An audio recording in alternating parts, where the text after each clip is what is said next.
Okay, better watch this video 3 times or you will have bad luck and have funky hair. What's going on right here? At any rate, this video is about magical thinking and superstition. And I think it's one that everybody can relate to. So, like in Union Square in New York City, it's a park. It's got this the oldest statue in New York of General Washington on a horse. It's a place where people gather and stuff. And there's these big circles. And in one of the big circles, someone drew with chalk and said, "Good luck spot." And then near it, they put like a circle that said, "Bad luck spot." And then there's another place with a circle that says, "The love spot." And, when I was walking through it on my way to work, I couldn't help but notice that I wanted to avoid the bad luck spot. I kind of veered through the good luck spot. And the love spot, I thought, I wonder what happens if I step in there. Now, I'm a scientist.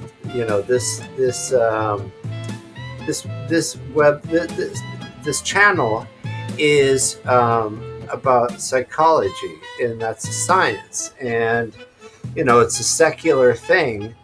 And in psychology, we're not allowed to analyze your politics, and we're not allowed to analyze your religion. When I'm with somebody, I'm right there behind them with their religion and their politics or whatever it is, because I really want to understand them. Although it's a little bit, fun, I guess, like when some of it is like, kind of more challenging, like astrology, like the idea that like moving objects in space can influence the world and how you behave and that kind of thing. Or I had a client from West Africa, and it was a big deal. Like, if you pissed off this one person, she's a witch doctor, and she's a witch, and you cross her the wrong way, you're going to pay the price. And so everybody's like worried about that. This is one of those things where superstition and magical thinking kind of cross the line with religion and superstition, and it's a little hard. I think you'll see what I mean. But does magic truly exist? I mean, I've met people that will say, like, look, I don't believe in any of that stuff, but I walked in my closet and the hanger just flew out. Or, like, people who are really rational will say, like, I looked on stage and there was somebody I saw, like, screaming and yelling, and they were Mormon missionaries. And at the time I just believed them. Or like someone in my high school said that her house was haunted and she was doing her homework, and someone came along, like a woman from like 100 years ago, came through like cleaning the apartment, and then she looked at her and her math homework and said, "Am I doing this right?" And the ghost looked at it, goes, and went on cleaning and stuff like that. I asked this one Muslim guy, he was my friend in New York, well, how do you know, like, the imams and everything, like, are speaking to God? And he says, like, well, they prayed, and all of a sudden the branch fell out of a tree. And I'm like, it's a strange way to communicate, but I guess so. So it's hard to parse apart religion and magical thinking and superstition. But in the world, you come across it. The world is a place of unknown. Before we got here, after we got here, after we are here, and while we're here, there's a lot of unknowns, and there's a lot to be understood and to be tolerant of during this journey we call life. And there's opportunities to be had, but the world can be a scary place. And wouldn't it be nice if there was something that we could do. Have you tried using the Force? Have you tried using the Force on something like, I'm feeling lazy and I want my can of soda or whatever from across the room? But we some of the more archaic ones are like horseshoes and rabbit's feet for good luck. The 13th floor doesn't exist in many buildings or in elevators because it's bad luck. And here in Japan, where I'm at currently, in hospitals and sometimes hotels and buildings, but especially like in nursing homes, there's no number 4 for a room or a floor, or number 9 because they're connected with death and pain. In China, I think the number 4 sounds like death. I'm not sure about that. I'm not an expert on that. And by the way, China has a gazillion languages. Mandarin's just the most commonly referenced one. Sports people have lucky socks. We say bless you when you sneeze, even though we know what's causing the sneeze. And there's the rain dance, but like the rain dance, that's particularly archaic, but we do little things, right, that kind of try and control the weather.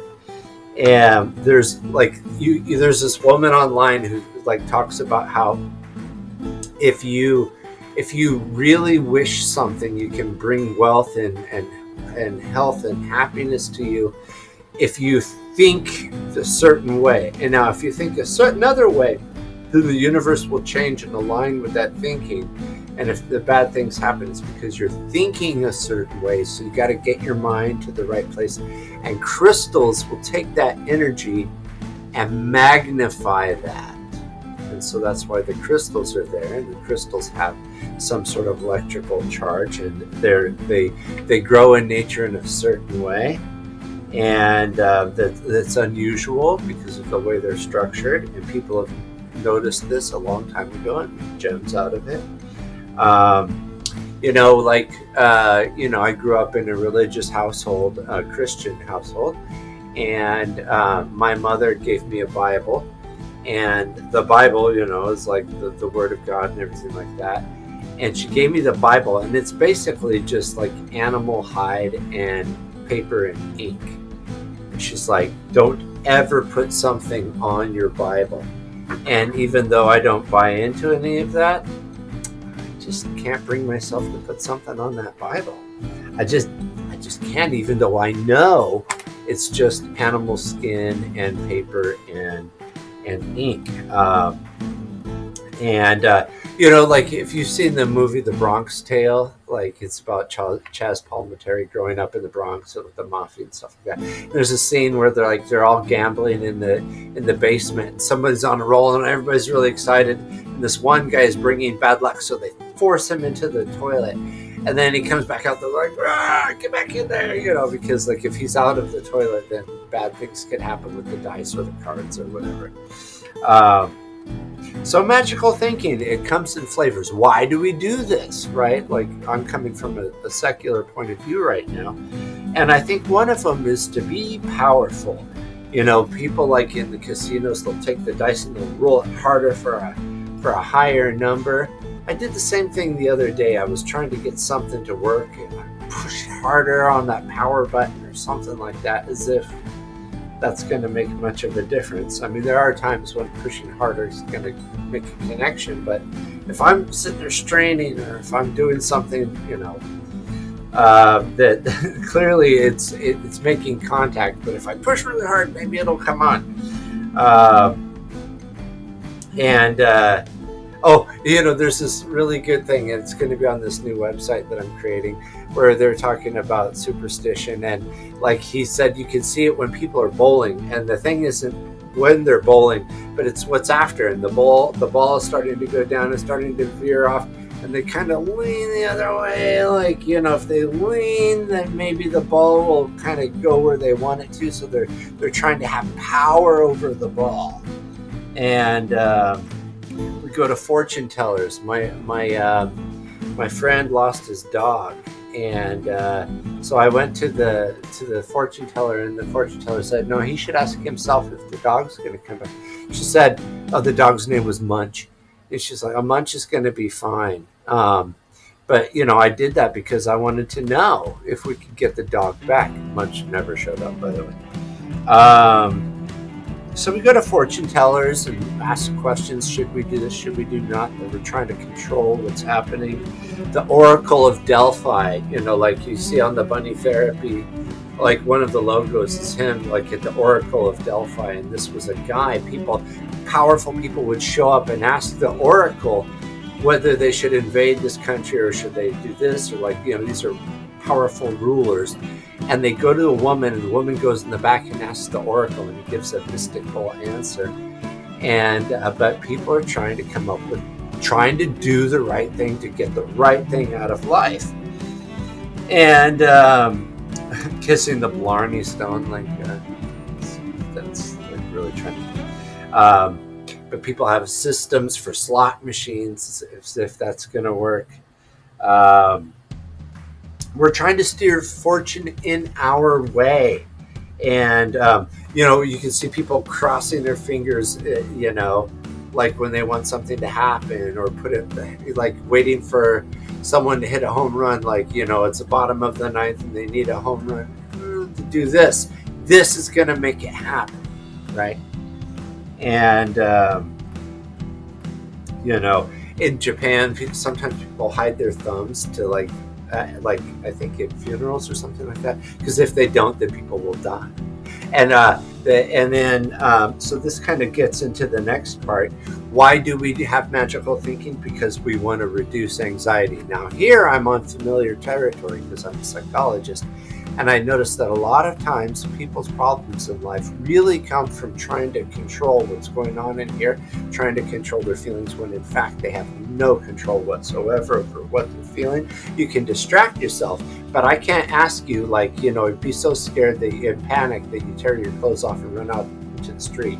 You can't do that. I want you to laugh so hard that you can't stop laughing for 30 minutes. You can't do it, right? So anyway, to reduce anxiety, a lot of times in the theater, they don't say the word Macbeth, because the Macbeth is bad luck.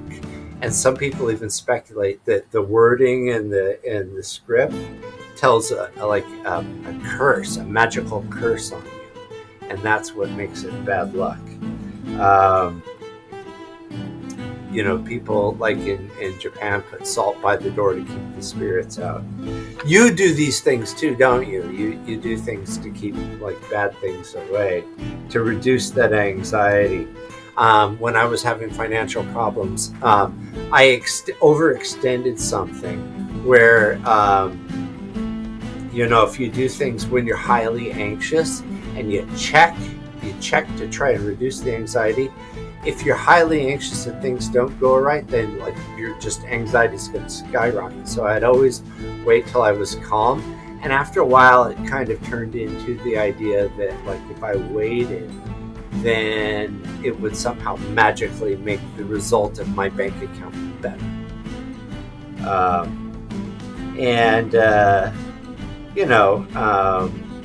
When I was on the airplane a couple times, this is before I realized that airplanes can, you fly wooden airplanes into hurricanes for decades and decades.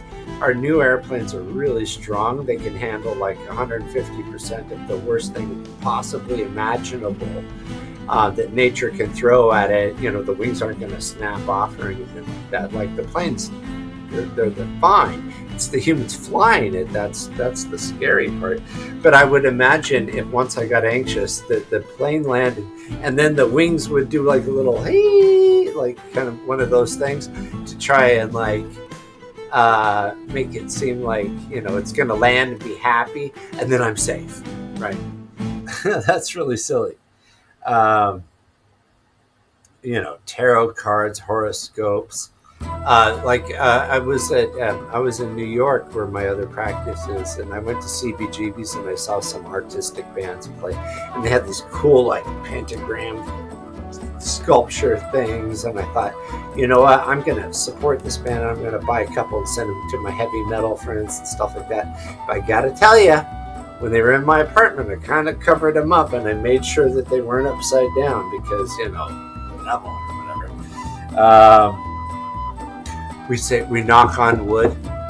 We say something, or jinx. Don't jinx it. Jinx, or if you say jinx, you got to do some magical ritual to make it go away. This is different than OCD, which is about undoing.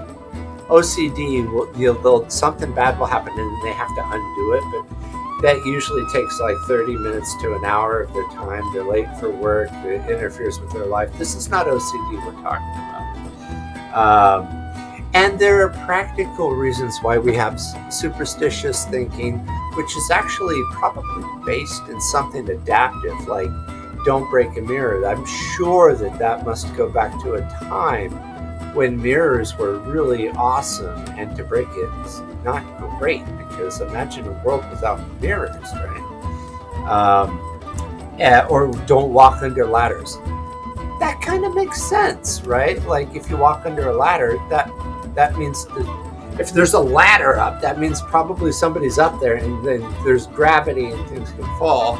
I mean, this is all speculation. I don't know this, but this is just what I'm coming up with.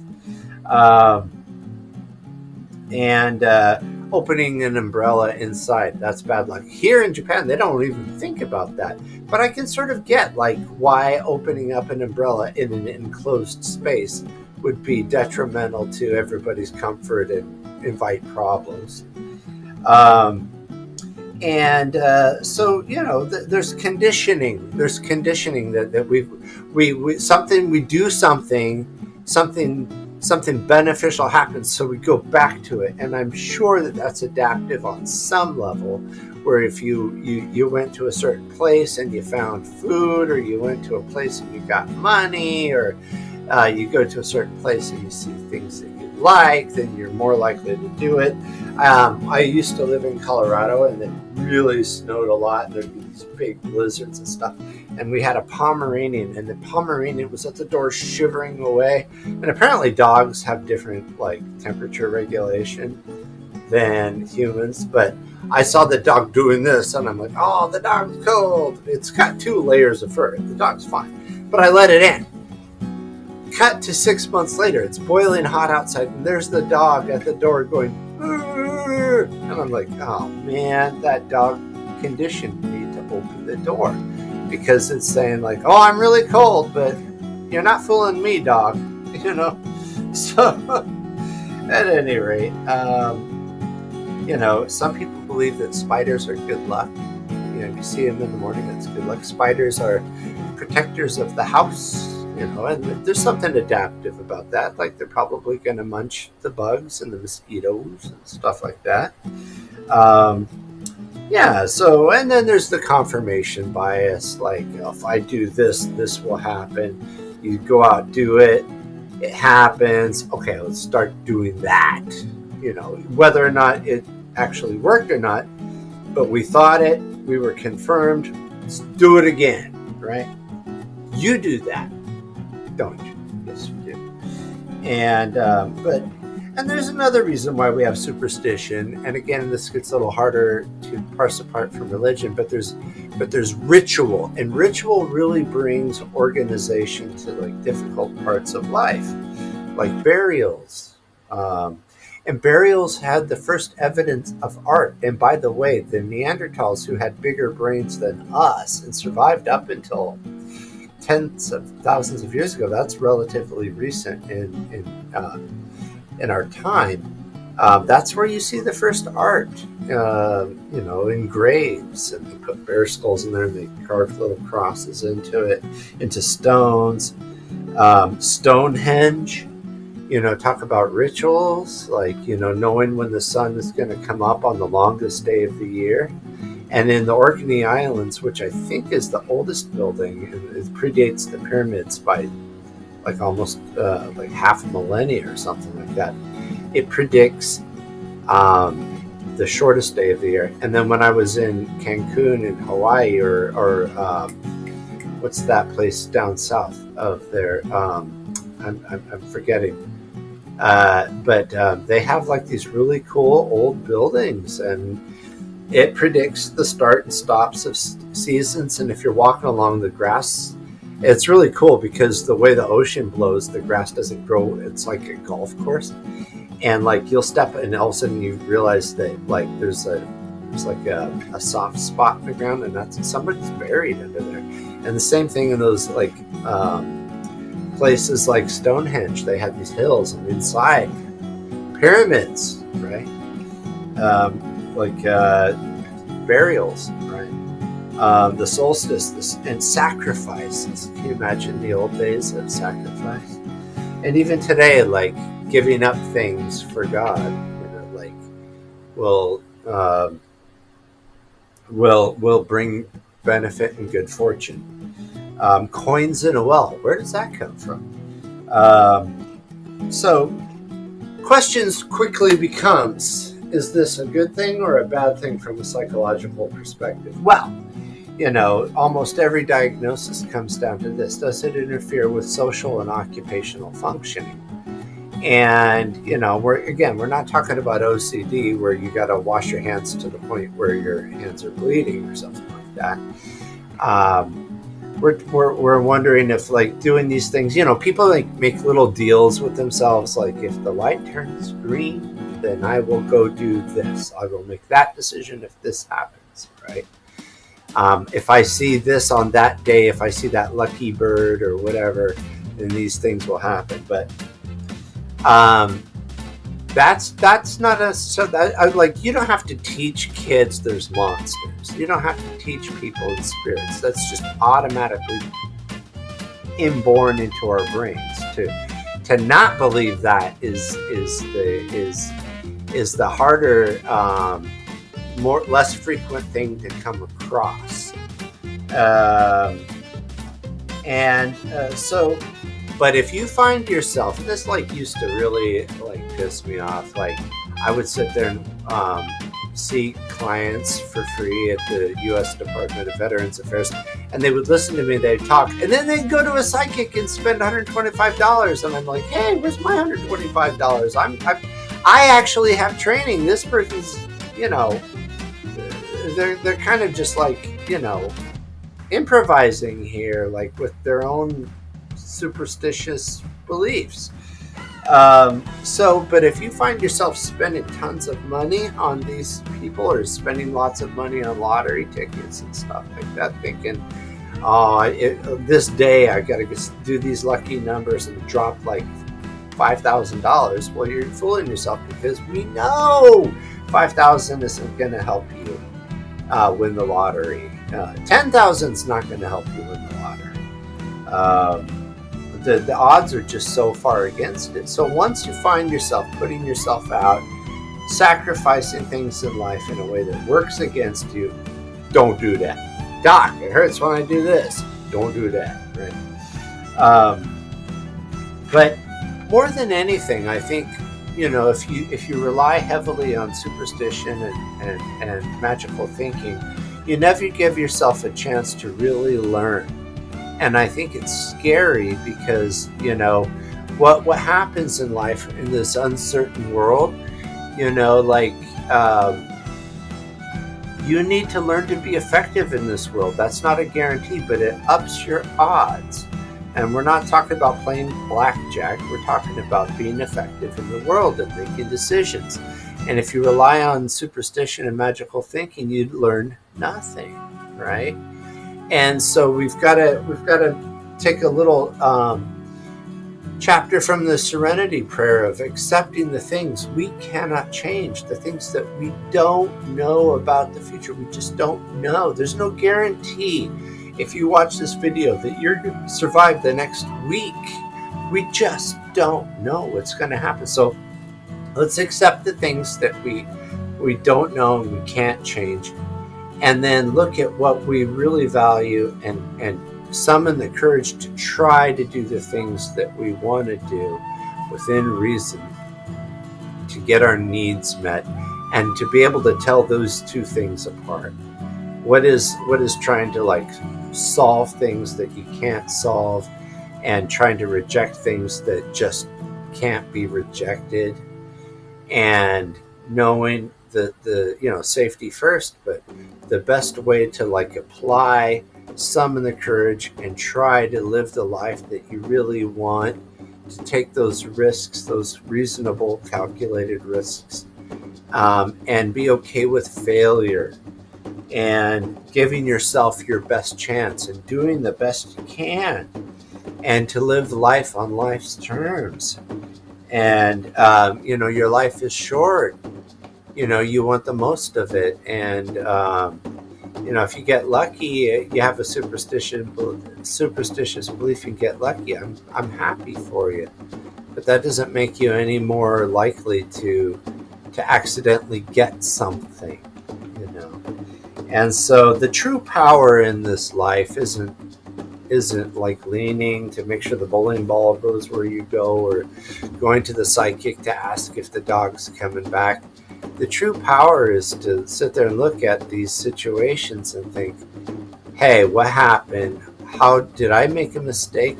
Or is this something that I just have to accept that I had nothing we could do anything about? And to be able to figure out like what I can change, what I can learn. And I think that's the take-home message that I would like to impart to you today.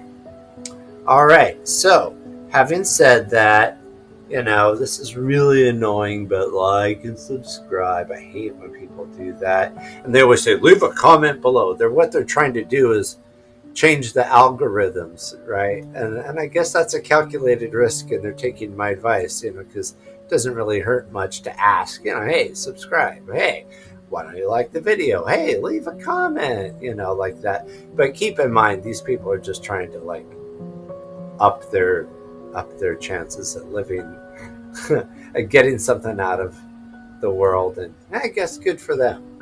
Anyway, good for me too. So, go to Patreon. You can find it on my bunny therapy, and you can get a shirt and everything like that. So it's been a little while since I posted, but I think I'm just going to throw this up there without any editing, although it would be fun to do. And so I wish you the best experience that you can have based upon the best knowledge you have.